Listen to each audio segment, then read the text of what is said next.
ఎన్టీఆర్ గారికి సరిగ్గా 20 ఏళ్ల వయసులోనే వివాహం జరిగింది. తన మేనమామ కాట్రగడ్డ చెంచయ్య గారి మెదడు కుమార్తె అయిన బసవతారకం గారిని 1942 సంవత్సరం మే నెల 2వ తారీఖున వివాహం చేసుకున్నారాయన. సినిమాల్లో సక్సెస్ఫుల్గా ఎన్టీఆర్ గారు దూసుకువెళ్తుంటే ఇటు ఇంటి బాధ్యతలన్నింటినీ బసవతారకం గారి ఒంటి చేత్తో నెట్టుకొచ్చారు. ఎన్టీఆర్ బసవతారకం దంపతులకు 7 కొడుకులు, 4 కుమార్తెలు. ఎన్టీఆర్ గారు పిల్లల విషయంలో ఓ సూత్రాన్ని పాటించేవారు.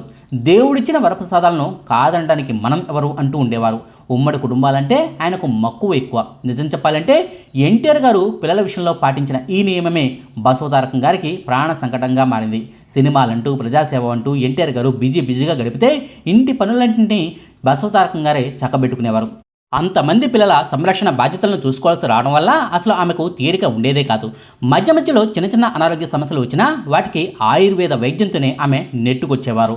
కానీ 1983 నాటికి సడన్గా ఆమెకు ఆరోగ్య సమస్యలు ముదిరిపోయాయి.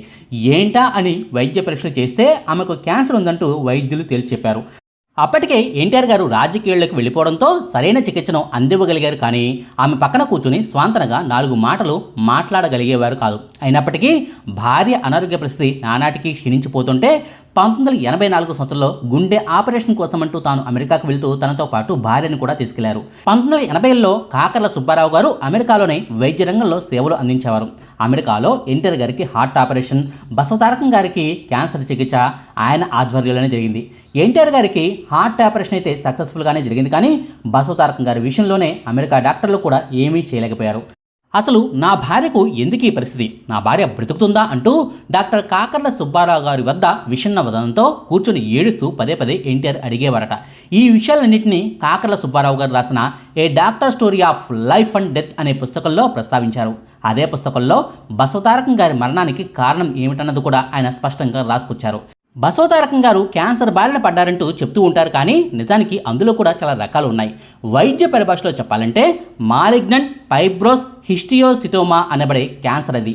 వంధత్వాన్ని తగ్గించేలా ఆమె అండాశయాలకు పదే రేడియేషన్ ఇవ్వడం వల్ల ఆమెకు ఈ తరహా క్యాన్సర్ వచ్చింది. 11 సార్లు ఆమె గర్భం దాల్చి పిల్లలకు జన్మనివ్వడం వల్ల గర్భాశయానికి ఇరువైపులా ఉండే అండాశయాలకు ఇన్ఫెక్షన్ సోకింది, రేడియేషన్ సోకింది. అందుకే ఆమెకు క్యాన్సర్ వచ్చింది. ఎంత ప్రయత్నించినా మేము ఆమెకు నయం చేయలేకపోయాం అంటూ కాకర్ల సుబ్బారావు గారు తాను రాసిన పుస్తకంలో పేర్కొన్నారు. 1985 సంవత్సరంలో బసవతారకం గారు క్యాన్సర్తోనే మరణించారు. తన భార్య క్యాన్సర్ వల్ల ఎన్ని ఇబ్బందులు పడిందో స్వయంగా చూశారు. కాబట్టి ఆ నరకం నుంచి కొంతమందినైనా బయటపడేయాలన్న లక్ష్యంతో భార్య పేరుతో బసవతారకం క్యాన్సర్ ఆసుపత్రికి ఎన్టీఆర్ గారు అంకురార్పణ చేయడం గమనార్హం.